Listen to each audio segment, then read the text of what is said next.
All is well. जी हाँ, ऐसा ही कुछ हमें हमारी सरकार बताती है, जिससे पूरी दुनिया इत्तेफाक नहीं रखती है। ग्लोबल हंगर इंडेक्स, इसका मतलब है कि दुनिया भर में कितनी भुखमरी हिंदुस्तान में है, कितने लोग भूखे सोते हैं, कितने बच्चे अंडर न्यूट्रिएस्ड होते हैं। जी हाँ, आपको बताया कि ग्लोबल हंगर इंडेक्स ने हिंदुस्तान को 127 में से 105वें पायदान पे रखा है। हमसे आगे तो नेपाल, बांग्लादेश, सूडान और म्यांमार जैसे देश हैं जिनमें इतनी गरीबी, इतनी भुखमरी नहीं है। जी हाँ, ग्लोबल हंगर इंडेक्स जो है हर 8 साल में समीक्षा करती है, जिसके बाद रिपोर्ट दुनिया भर को पब्लिश करती है। और इस बार हिंदुस्तान का जो स्कोर है वो बेहद खतरनाक 27.3 बताया जा रहा है। अब बात कर रहे थे फूड सिक्योरिटी, जिसे हम राइट टू फूड के नाम से भी जानते हैं।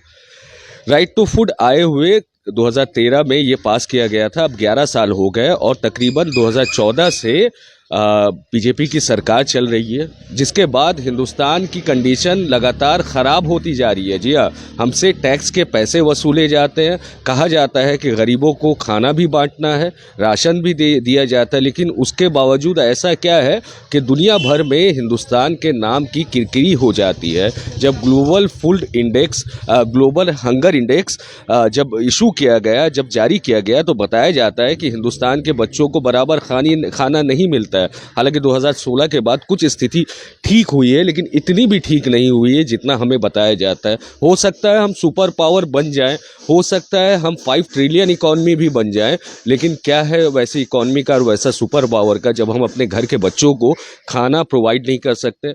हम अपने नर्म बिस्तर में सो जाते हैं और कुछ गरीब है जो खाली पेट ही रात को सोना पड़ता है। जी हाँ, बहुत अलार्मिंग सिचुएशन है, बहुत सोचने वाली बात है कि इन सरकारों का क्या किया जा सकता है जो आपसे वादा करके वोट लेती है कि आपको दुनिया की हर सुख सुविधा आप तक लाकर पहुंचा देगी, लेकिन जब मौका खाने पर आता है, जो कि इंसान का सबसे बेसिक ज़रूरत है, उसको भी पूरा नहीं कर पाती है। इंसान जहां 5 बड़े सुपर पावर में से एक कंट्री बनने वाली है, वहां पे लोग यहां भूख से मरते हैं। दूसरी तरफ बात करें कि टॉप की अगर कंट्री की बात करें तो टॉप में चाइना है, कुवैत है और भी बहुत सारी कंट्रीज़ हैं जहां पे खाने की कोई कमी नहीं है। यमन भी है ख़ास करके। अच्छा, आपको बताया कि सूडान, बताया जा रहा है कि सूडान, म्यांमार, हालांकि श्रीलंका की बात करते हैं। श्रीलंका क्योंकि अभी हाल फिलहाल श्रीलंका में बहुत बड़ा इकोनॉमिक क्राइसिस से गुजरा है, उसके बावजूद वो हिंदुस्तान के ऊपर है, रैंकिंग में ऊपर है। हमने टीवियों में बहुत देखा कि वहाँ चावल के दाम इतने हैं, आलू का दाम इतना है, दूध का दाम इतना है,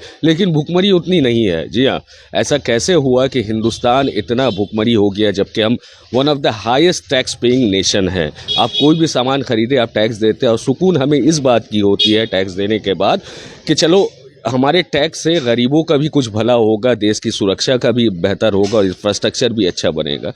तो इंफ्रास्ट्रक्चर की बात छोड़ दे तो पहला चीज़ तो गरीबों का आता है ख्याल, जिसे सरकार खाना पहुंचाने में नाकामयाब रही है। और ग्लोबल हंगर इंडेक्स इस बात को सीधी तौर पर दर्शाता है। पूरी दुनिया में अब इस हिंदुस्तान के इन दावों पे सवाल उठ गया है कि वो अपने घर के गरीबों को, अपने मुल्क के गरीबों को खाना भी नहीं दे पा रही है। जी हाँ, शुक्रिया।